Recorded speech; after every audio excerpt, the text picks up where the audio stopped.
Sin dinero para comprar combustible, así se encuentra la Autoridad de Energía Eléctrica, y es que la corporación pública tuvo que recurrir a una transferencia de emergencia para saldar una deuda millonaria con la empresa brasileña Petrobras América, quienes habían dejado de suplirle combustible a la isla. Sobre esta crisis financiera en la autoridad conversamos a fondo con el presidente de la Unión de Trabajadores de la Industria Eléctrica y Riego, Ángel Figueroa Jaramillo. Buenas noches, ¿cómo está? Ariel, todo bien. Esta información la saca Juan Rosario, que es miembro del Interés Público de la Junta de Gobierno. ¿Qué hay de cierto en ello? ¿Cuál es la línea que usted tiene? Mira, es correcto lo que el compañero Juan Rosario acaba de informar al país. La deuda que tiene el gobierno de Puerto Rico con la corporación, y a eso le sumamos la deuda que tiene el ciudadano común y corriente y el sector privado a 60 días, suma casi 1.300 millones de dólares que se encuentra en la calle, como uno dice. En el sector privado y los residentes, que por lo general todos pagamos con un mes de atraso, estamos hablando de casi 900 millones de dólares, y en la agencia de gobierno entre 300 y 400 millones de dólares.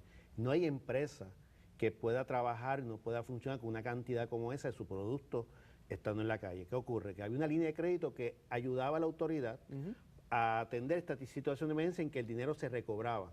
De momento, el pasado jueves, la línea de crédito se cancela por parte del Banco Gubernamental de Fomento, y es que la autoridad tiene que recurrir a utilizar un dinero destinado para unos propósitos con la autorización de los bonistas para utilizarlo para pago de combustible. Una vez recupera el dinero, se le devuelve al fondo correspondiente. ¿Y ya se sabe quién mandó a cortar ese flujo de chavo? Mira, aquí de crédito, más bien. Yo te diría, primero que nada, que yo no creo en las casualidades.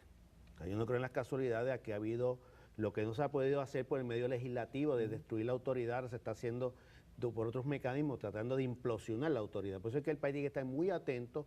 Eso significa que no dejemos de fiscalizar la autoridad. Hay que fiscalizarla, como siempre hemos hecho. Por cierto, hace 2 años, el tema de esta semana pasada sobre el combustible, este servidor hace 2 años llevó la evidencia a las agencias federales. Y nadie durante 2 años le interesó un tema tan importante como este, y ahora casualmente se toca el tema. No estoy diciendo que con eso el tema no pierda importancia, todo lo contrario. Yo aspiro que ahora, por una vez y por todas, sepamos el país los responsables reales del alto costo de energía en Puerto Rico. ¿Y después qué? Ese es el problema que hay en el país. Porque es chévere. La impunidad. Aquí la gente más o menos sabe quiénes son los miembros del llamado cartel del petróleo que todo el mundo más o menos ha escuchado en algún momento. ¿Y después qué? O sea, la factura va a llegar al próximo mes. Las plantas eléctricas no mejoran al próximo mes. ¿Y qué hacemos? Yo creo que junto con el que podamos detectar y poner nombre y apellido a ese llamado cartel, la autoridad tiene que continuar en esa transformación necesaria para el pueblo de Puerto Rico. También cabe señalar lo siguiente: dentro de ese escándalo que nosotros también llamamos los federales, también llamamos la contratación de energías renovables, que yo te diría, Ariel, que es tan o mayor escandaloso que el llamado cartel del petróleo. Para que los federales no han dicho ni lo niego ni lo confirmo. Por lo menos en lo que a mí Por lo me menos respecta, el FBI a quien usted le llevó la información. Al menos a nosotros se nos solicitó que no hiciéramos expresiones sobre el particular y detalles sobre el particular, y así nos hemos mantenido en esa misma línea de pensamiento. Hay una información que yo escuché de refilón, como dicen allá en Salinas. Las generadoras aquí en Puerto Rico no dan la capacidad que dieron o que daban para la década del 60 o el 70. ¿Usted ha escuchado alguna propuesta, alguna idea que haya llegado a la legislatura o que haya llegado a oídos de usted, de que hay un banco en los Estados Unidos? Porque se sonríe si yo no he terminado. ¿Usted sabe lo que yo le voy a decir? Vamos a ver si es lo mismo que hemos escuchado. Hay un banco en los Estados Unidos que tiene un dinero, que tiene una idea para construir por lo menos 2 plantas generadoras eléctricas. Mira, Ariel, eso es primero. ¿Usted lo ha escuchado, sí o no?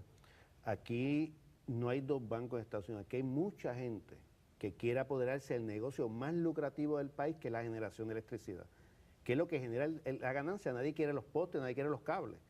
Quieren donde se produce la electricidad. Pero cabe señalar, es importante señalar, que nuestras plantas sí son de la década de los 70 y 60. Pero una planta como esta, su vida útil se extiende hasta casi 60 años y 70 años. Primero. Segundo, a través de todas las décadas se ha ido remodelando y actualizando nuestras plantas al extremo que tú entras a una planta hoy mismo, es totalmente distinto a su panel de control sus estándares de emisiones de particular o que eran hace 20 Lo que o usted 30 me quiere años. decir es que son tan eficientes como cuando las crearon. Yo te tengo que decir que hay plantas más eficientes, no podemos perder de vista, pero dentro de ese tipo de modelos de plantas termoeléctricas están las mejores plantas del mundo. ¿Y por qué no le gusta la idea de que otros vengan a construir unas plantas generatrices? No Si es es que eso es cierto, porque lo vi sonreír. Mira, fíjate, el día que el país pierda el control de su propia generación, perdió el control del país. Entonces, estamos hablando de eso porque van a establecer la forma y manera de hacer negocio. Pero la Autoridad de Energía Eléctrica significa más para el país que la generación. La autoridad controla el 60% del agua del país. Tiene la red de comunicaciones más grande del Caribe y se apresta a hacer un negocio de gas natural por 25 años. Quien que necesite gas natural en el país va a tener que venir dentro de la autoridad. Por eso es la razón del ataque nunca antes visto a la autoridad, y con eso no significa, ni quiero ocultar que hay que fiscalizarla porque lo hemos hecho siempre. El gobernador lanzó una crítica de los jugosos bonos. ¿Usted se siente aludido? Mira, yo Porque creo que se estaba hablando de los salarios y el dinero extra en la Autoridad de Transporte Marítimo. Ahora sale lo de la AMA y yo no he visto que hayan votado a ninguno de los gerenciales de ninguna de las dos agencias. las expresiones del gobernador son expresiones totalmente irresponsables, tratar de atacar o atar un tema de los bonos con la falta de liquidez de la autoridad. Lo que tiene que hacer el gobernador es poner a su agencia a pagarle la luz a la autoridad para evitar el problema de liquidez. Y lo segundo, ¿qué pretende el gobernador? Que nosotros, por ser empleados públicos, paguemos más contribuciones a los bonistas. ¿Por qué? Porque tú y yo pagamos todas las contribuciones impuestas para que la deuda del país se pueda pagar. Y encima de ello nos quieren a nosotros, los servidores públicos, que ganemos menos para también pagar a los bonistas. Entonces, en otras palabras, nosotros por ser servidores públicos tenemos que pagar más a los bonistas que cualquier ciudadano en Puerto Rico, cuando la deuda le corresponde a cada uno de los puertorriqueños que ellos mismos han metido al país en ese problema económico. Gracias por estar con nosotros. Y no A veces el capitalismo es así como incomprensible, ¿no? No, y tú dices un banco, Claro. hay un banco, pero hay otras que empiezan con W. Vamos a seguir investigando. Vamos contigo, Mardelis.